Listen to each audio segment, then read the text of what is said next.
Botere eta kontrabotere dialektikan, parte hartze demokratikoan sakontzea, kontraboteretik planteatu izan den eskari historikoa dugu. Hainbat dinamika sozialetatik, beraien ekimenak botere formalak asimilatzeari erreparoak jarri izan zaizkio, desnaturalizatze eta ondorioz aurkatze estrategiatzat jo izan baita. Bestalde, egia da parte hartzea eta demokrazia hedatzea, botere gune instituzionaletatik kanpo zegoen demanda bat izatetik, apurka-apurka igarazi egin dela botere gune formal hauetara, hainbat arrazoi direla medio. Hori horrela, hainbat ekimen sozialen izateko arrazoia, boterearen opakotasuna eta interes kolektiboarekiko urruntzaren hautematea izan dira. Horren aurrean erreakzionatu izan da, eta kasu askotan politiken berriorientazio bat, edo gutxienez informazio eta eztabaida publiko bat, eta erabaki konpartituago bat eskatu izan dira. Eskari horiek, gizartean txertatzea lortu dutenetan, erakundeek bere egin dituzte ekimen sozial horietatik planteatutakoak. Baina kasu batzuetan, bere egite horrek, bere erara egitea ere esan nahi izan du, eta mugimendu sozialen ustez, mugimenduaren desmobilizazioa eta eskariaren desnaturalizazioa ekarri ditu. Azken urteetan, herritarrekin eta herri mugimenduekin lotura handiagoa bilatu izan da, batez ere udal mailan. Ekimenok, udal administrazioek bultzatu izan dituzte kasu batzuetan, eta beste batzuetan herritarrak antolatuz gertatu dira. Orain arte jardun instituzionalaren legitimazio osoarekin bat zetozen sektoretatik gainera. Oro har, balorazio positiboa egin behar zaio botere eta kontrabotere hauen arteko elkartze eta neurri bateko dialogo honi. Gai publikoen inguruko kezka eta ardura hartze bat ageri da beraz. Baita gaiotan protagonista izateko nahi ere. Edonola ere, bi galdera, bi gutxienez, planteatzen dira egoera honen aurrean. Alde batetik, zer behar dute eta nola jokatu behar dute botere publikoek parte hartzea bultzatzea erabakitzen dutenean? Hau da, botere publikoi dagokienez eredu bat finkatu behar dute parte hartzerekiko. Hainbat galderari erantzun ahal izateko. Zein da parte hartzea sustatzenen helburua, zertarako, noraino iritsi nahi da?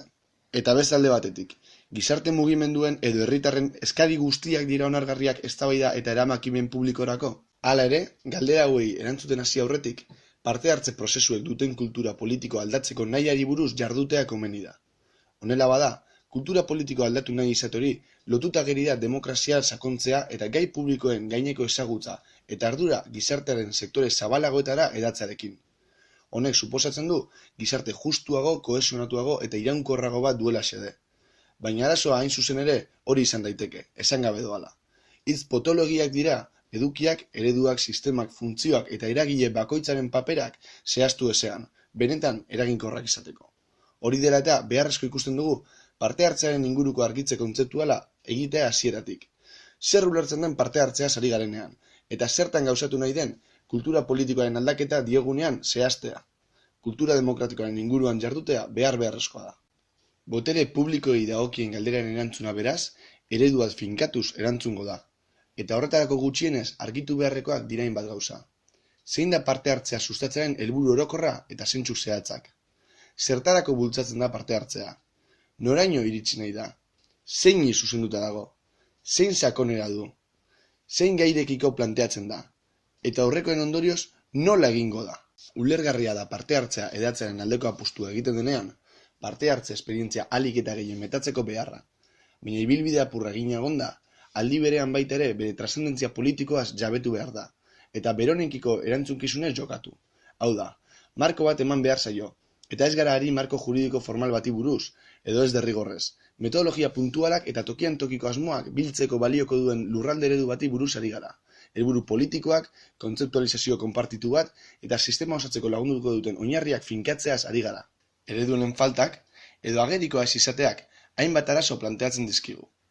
Hasteko, demokrazia eta parte hartzea kontzeptuek duten hedadura medio, ia zertarako balio dezaketela. Are gehiago batera baldin badoaz. Zentzu honetan, edozer gauza bihurtu daiteke parte hartze prozesu bat. Eta are kezkagarriagoa dena, edozer gauza eta edozein gai bihur daiteke oso erraz eztabaidagai. Planteatu ditugun gai hori guztiak aztertzerakoan, parte hartze prozesuak martxan jartzerakoan bezala, botere publikoen lidergoa ezinbestekoa ez bada ere, erabat lagungarria da, batez ere euren programetan eta gobernu jardunean ere, parte hartzean sakontzea helburua da, eta jarduraren gidalerro baldin bada. Udalek, euren kasa eredu dispertzio handia izan dezakete, baldin eta galdera hauek eta berauen erantzuna planteatzen ez baldin badira, eta udalei zein foru aldundiei dagokie aipatzen ari garen norabidean pausoak ematea. Instituzionalizazioak, hau da, esperientzien bidez lortu dena formalki finkatzeak, zentzua izatekotan behin eredu konpartitu bat dagoenean hartuko du.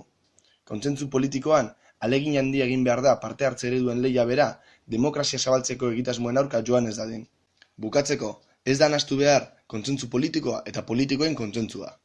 Kontsentsu politikoa diogunean, eragile politiko guztien, hau da, alderdiak, eragile sozioekonomikoak, herri bizitzan eragina duten talde eta elkarteak eta herritarrak ere esan nahi ditugu.